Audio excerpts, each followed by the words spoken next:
All right, everyone. Thanks for tuning into the Sports Card Therapist, where I give you a behind the scenes look at my hobby hustle and sprinkling some self care and wellness on top of that. I'm Rob Gerard, your Sports Card Therapist. And whether if you're listening on iTunes, Spotify, or watching on YouTube, welcome to the podcast. Happy 4th of July to everyone. Today is episode 191 for everyone keeping count. 191, the countdown to my 200th episode is on. And more importantly, the countdown to national is on. Don't forget, the Wolfpack and myself are having our own trade night. So shout out to Cousins Collectibles, Ken Sports Card Lessons, Crosstown Cardboard, and Dave. So we have our own trade night, and it is sponsored by Joku Sports Cards, Card Brokers, and Veriswap. And trade night's going to be happening Friday night, July 28th, from 6 to 9 p.m., right across the street from the Donald E. Stevenson Convention Center. So basically, directly across the street from the National at the Crown Plaza Hotel from 6 to 9. So I hope everyone had a good 4th of July and everyone was safe. No one lost any fingers, and hopefully you did something you enjoyed, even if you did absolutely nothing and just relaxed with the day off. So today I was able to have my immediate family over, so it was me, my wife, the kids, my mother, her husband, um, let's see, my sister and the kids, my brother, his wife, and the kids. So it was just like really cool, and to be able to come to my house to host it. And don't get me wrong, my wife and I, we bought our house 6 7 years ago, so we've hosted plenty before, but I think it just like hits a little different when you have kids and you have other family members that have kids and they're all running around and stuff, and it's just very, I don't I make sure that I recognize the gratitude I have, because, I have the gratitude for being able to own a home where I can host something like that. I have gratitude that I have people in my life that actually want to see me and spend time with me, right? And just have gratitude for everything. I think about 4th of July, and there's so much that goes into it. So I'm just feeling a lot of gratitude today. It feels really good to um, you know, create a life for yourself that, it's one that you're proud of and one that you enjoy. So, yeah, really good. Was just a great day overall. Hopefully, you had a great 4th of July holiday as well. And if you're watching on YouTube, then you can see that the shelf behind me, um, something happened to it. I don't know what happened to it today.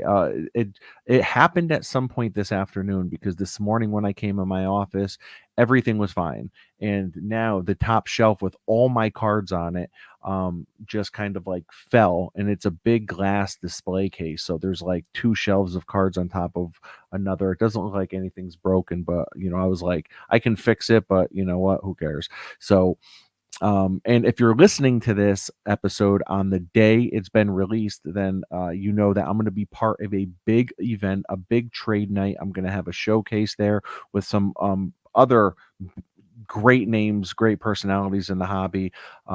Bleecker Trading Cards in Manhattan, Wednesday, July 5th from 6 to 9, 6 to 10 p.m. trade night. Very, very excited about this. I'm sure it's going to be a very busy event. I'll be pumped as ever about the hobby afterward, I'm sure, with just, everything going on. So, I guess before, I fully dive into the episode, I actually just, I moved somewhat of a big card today, and it was a card that I think I was always planning on moving it. I don't think I ever thought would be a long-term hold or anything like that, but I ended up moving it today. It's the Patrick Mahomes 2017 National Treasure rookie auto, numbered out of 99. Really love this card, but I had it listed on eBay, which is something I do not do very often. I rarely ever list cards. But my buddy Ken, Sports Card Lessons, has been telling me about how he's had so much luck selling on eBay and moving cards on eBay. So, I have cards that are not my forever cards. So, I'm always talking about how I'm constantly curating my collection. So I was able to move that card. Someone contacted me on eBay, and shame on me, I was able to make the deal off of eBay, save us both a couple of dollars, and that puppy's going to be packaged up and shipped right as soon as I end this episode. So kind of cool, right? I mean, 4th of July, something hobby related happened. And also on a side note, I was looking back at my show, and how many episodes I've recorded since National. And last year on July 25th, the week of National, I was on episode 90, and I recorded episode 91 immediately after National, after attending. So that means that I am exactly 100 episodes tonight.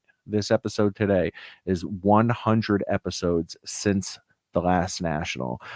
So I'll probably record another 6 to 8 episodes before National, which means, a lot of episodes in 1 year, man. 110 episodes. That's not including ones that I've, kind of gone on, maybe been interviewed on, or just part, a guest on the show, whether if it's someone from the Wolfpack or, various other shows and podcasts around the hobby. So just a lot of content, and I hope you guys are enjoying it.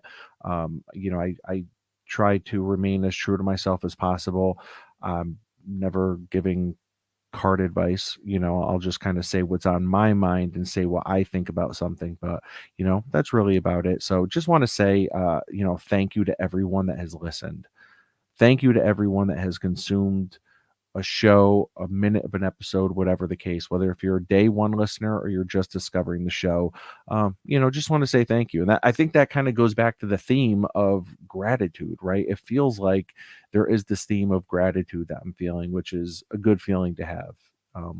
So on episode 191, for no good reason, I don't think I've ever done this with an episode. So after 190 episodes, I decide before I come on today, because I'm like, what am I going to talk about in episode 191? As you can see, the episodes aren't really put together that great. I just kind of come on and, kind of let you guys know where I'm at and what some of my thoughts are. So for no good reason, I decided to Google the meaning and significance of the number 191.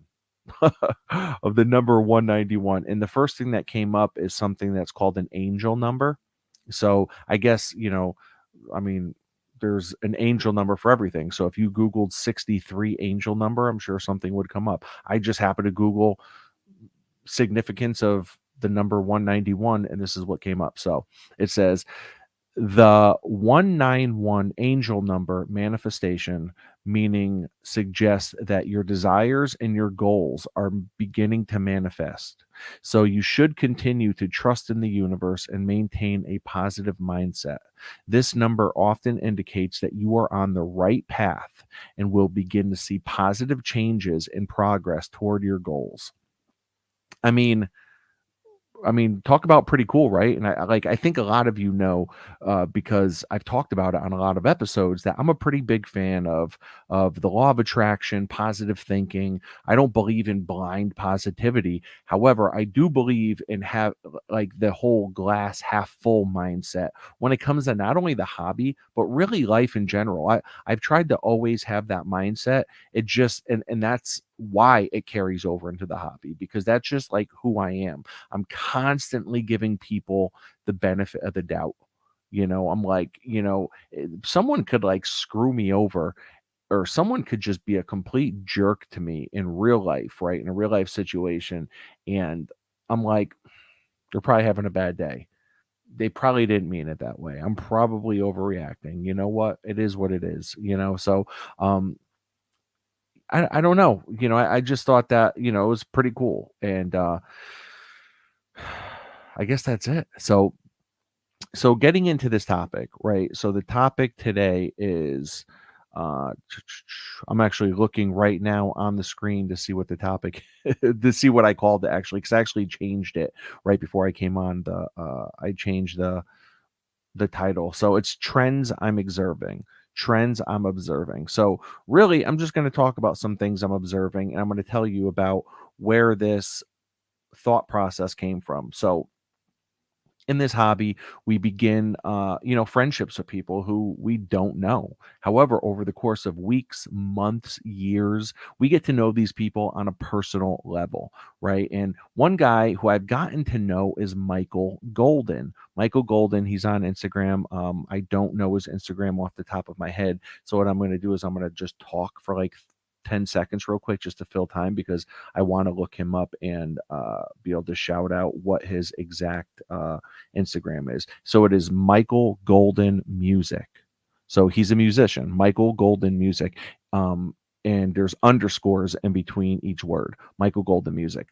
So I met him last year at the National in New Jersey, and we've continued to message over the course of the last year. And I even had him on a roundtable episode earlier this year. Pretty cool, if you ask me.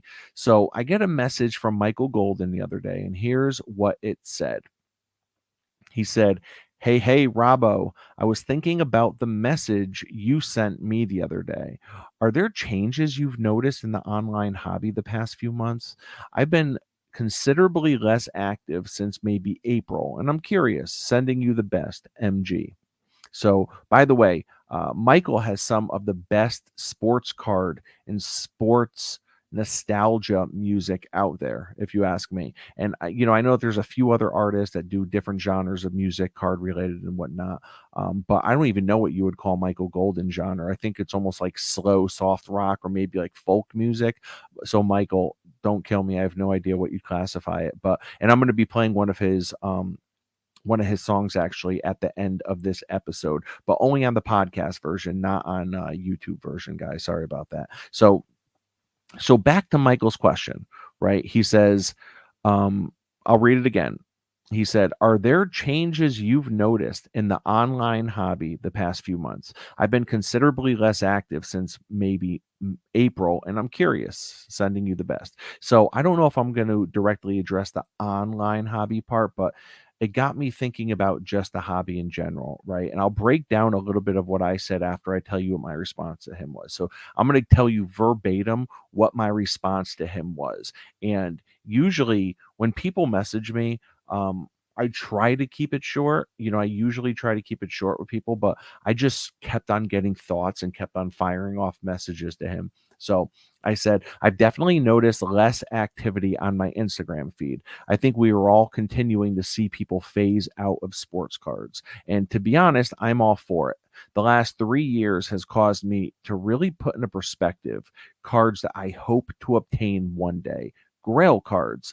Obviously, I would love to see the hobby grow exponentially, but selfishly, the less people in the hobby, the less people I have to compete with for cards. I think the people that continue buying cards and growing their collections are going to be the ones that reap huge financial benefits once Fanatics grows the hobby down the line. Though I don't think the hobby is going to blow up the way it did during the pandemic, but I do think we will see gradual growth over the next 10 years. No, I'm not saying anything groundbreaking. Those are just my thoughts. So basically my big takeaways were I am seeing less social media action. It feels like that. It feels like things have slowed down a little bit as far as the like hobby social media and specifically Instagram. The next thing is that I'll address is yeah, there's definitely part of me wants that doesn't care if people are leaving the hobby because selfishly I do want to continue to buy up cards at a lower price and just grow my collection. The next thing is the reason why I threw in that financial part about I think the people that stay and continue to buy, build their collections are going to be the ones that see financial benefits or, rewards is because man, I can't tell you the amount of individuals over the last year that were telling me about how 12 to 18 months ago they had a collection worth, I'll just say $1 million. And now their collection is down to, maybe 2 to 300,000. And they're like, man, if I knew then what I knew now, I would have sold everything, put the money in a safe, and then just bought everything back up. Right. And I think some people that whose collection really grew during the pandemic and saw a portfolio that had a lot of value to it. I think that for a lot of them, they weren't used to having a portfolio of that magnitude. They weren't used to their cards, over the course of a few months, just, 5xing in value. And I'm just making up 5xing. I don't know. So I don't know. And here's the thing, as I go to shows, I'm still seeing extremely busy shows, right? I don't care if it's a local show, if it's a big show. I know my buddy Big Ken just went down to Chantilly. He said the show was insane. I know that there's a ton of traffic at these shows, and I know that when you get offline, right? I'm not talking about social media anymore, but when you get offline, it feels like the hobby is alive and well. Now, with that being said, I've noticed many of my local card shops have closed down. Yes. I've noticed that, I think like most of us have, you can get wax on shelves like that, right? You go to Target, you go wherever, there's wax there, right? We all see it. So I am noticing those things. But when I do go to shows, it seems like these shows are packed. There's a lot of people. Now, are they buying? I don't know. I know that I've slowed down with setting up over the last 6 months to a year. But the reason why I've slowed down with setting up is because I really found myself just, I think, slowing down with the transactions. Once I bought my big LeBron last year, I basically turned it into the long game for me. And not that it wasn't the long game anyways, but when I put big money into a big card like that, um, I'm basically taking myself out of the game of setting up at shows, of doing a lot of flips, having a lot of activity, and that's fine. I knew that. I this was something that I discussed with myself before buying that card, but I'm fine with that because what I've been able to do is really start to focus on more collecting. It just feels like more collecting, and that's something I've really truly enjoyed. Um, so some other trends that I've been seeing, right? Some obvious, some not so obvious. But the fact that people are still prospecting with big price tags on rookie or second year quarterbacks. It truly seems insane to me because when I look back on last year, when some of the big quarterbacks that people were prospecting on, they did almost nothing in the regular season. Right. And now that it's the next year's preseason, right? Now that it's this year's preseason, you don't hear those names anymore from last year, right? Some of the names that come to mind are Davis Mills from the Houston Texans. Are any of his cards moving? Kellen Mond from the Minnesota Vikings. Are any of this guy's cards moving? And that's just to name a couple. Trey Lance, Tua. Should I keep going? People spend so much money on these big cards. And I know the phrase gets used a lot, but it's for good reason. They're literally playing hot potato with this card because what they're doing when they pick up a huge $20,000 Justin Fields card is they have their fingers crossed and they're banking on the fact that this card value or the hype of this player will continue to go up and that they'll be smart enough to sell before the hype starts to die down.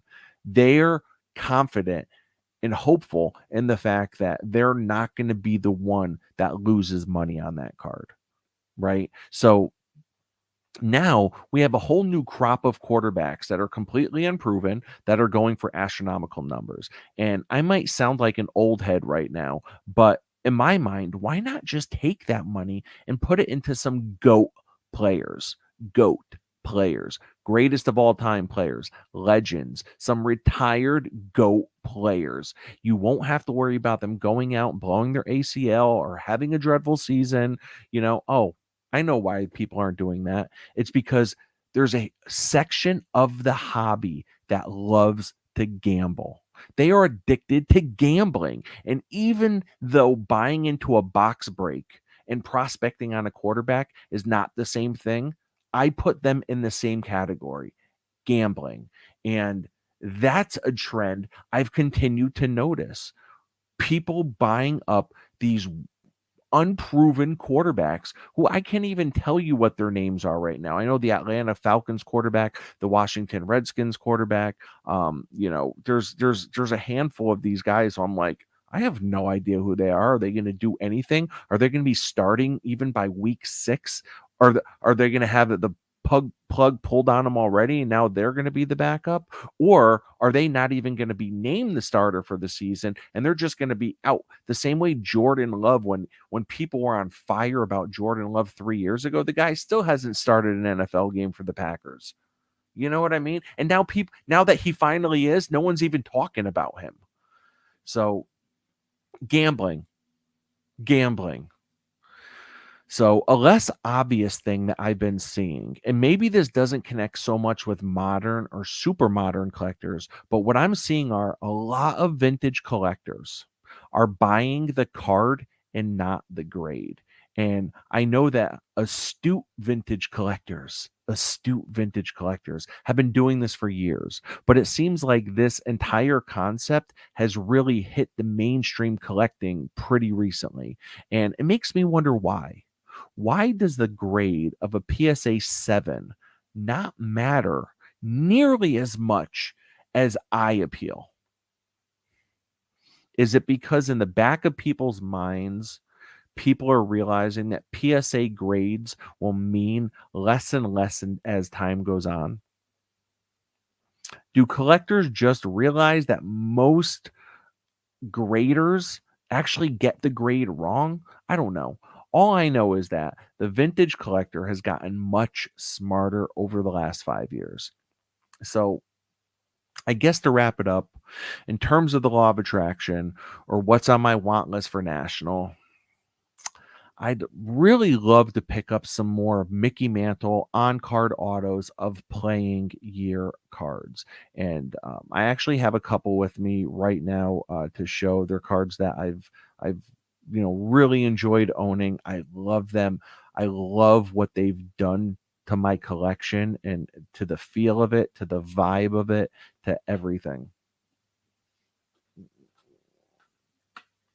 So right here is a 1958 Topps All-Star Mickey Mantle. So I would love, I mean, look at this. It's a playing day card on card auto, 1958 Topps All-Star. This next one, 1966 Topps. 1966 Topps Mickey Mantle on card auto. So these are the kind of cards that I would love to continue to pick up as I go on. As national comes up, I mean, I'm going to the Bleecker trade night tomorrow night. Who knows what people might have?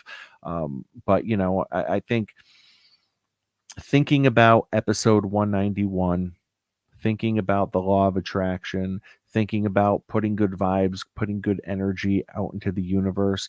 That's what's on my want list. That's what I feel like I'm really, really vibing with right now. So I'm gonna end with that. I hope you guys enjoyed this episode 191. Again, at the time of recording this, tomorrow I will be in New York City at Bleecker Trading Cards as part of their huge trade night. I have a showcase that I'm going to be presenting with a lot of other individuals or a few other individuals. So I'm looking forward to that. And so much love and respect to everyone at Bleecker. Don't forget, if you haven't already, please hit that like button, hit that subscribe button, tell a friend to tell a friend. And just I appreciate all you guys for taking the time to watch this, to listen to this. I know you guys could be doing anything right now. Time is the most valuable thing in this world. Time's the most valuable thing on this world. And you guys chose to spend a little bit of time listening to me. So I appreciate you guys very much. Don't forget, take care of yourselves and your collection. Have a good one. You know what? I'm going to get to some comments real quick, actually. Real quick, I see Terry with the clapping emoji. Frank says, if it's any comfort, they weren't real values back in 20 or 21. The prices were all an illusion of price manipulation. Listen, great point. Jonas says, great take. I'm not sure which point, but Jonas, thank you very much. Cebu says, true. Vintage Card Collector says, I think the hobby underestimated the percentage of activity that was flipping during that peak and not just ultra modern. Great point. Great point. Frank says, realistically, how many people have an extra 5K to 10K laying around to just buy a card? It was all fantasy land. And Frank, I agree. I absolutely agree. You know, one thing that I'm aware of is that probably 50 to 75% of the entire country. I think it's closer to 75%. I didn't want to jump out the window and give a big number, but I think it's closer to 75% of individuals in this country don't even, I think, are living close to paycheck, let alone have 5K in an emergency fund, let alone 5K to spend on cards. So without a doubt, Ben Burrows says, I think the gambling trend has been around longer than people want to admit. Prospecting with baseball has always been gambling. It's just spilling into other sports more often. The Card Shark says breaking is gambling. Buying into prospect is gambling also. All of that stuff is a roll of the dice. Global says, good day there, my man. Frank says, sports card therapist thinks too much. You know what? You're probably right. I absolutely do. I try not to, but you know, it is what it is. So I guess that's it, guys. Thank you very much. I hope you guys enjoyed this episode again. And don't forget, take care of yourselves and your collection. Have a good one.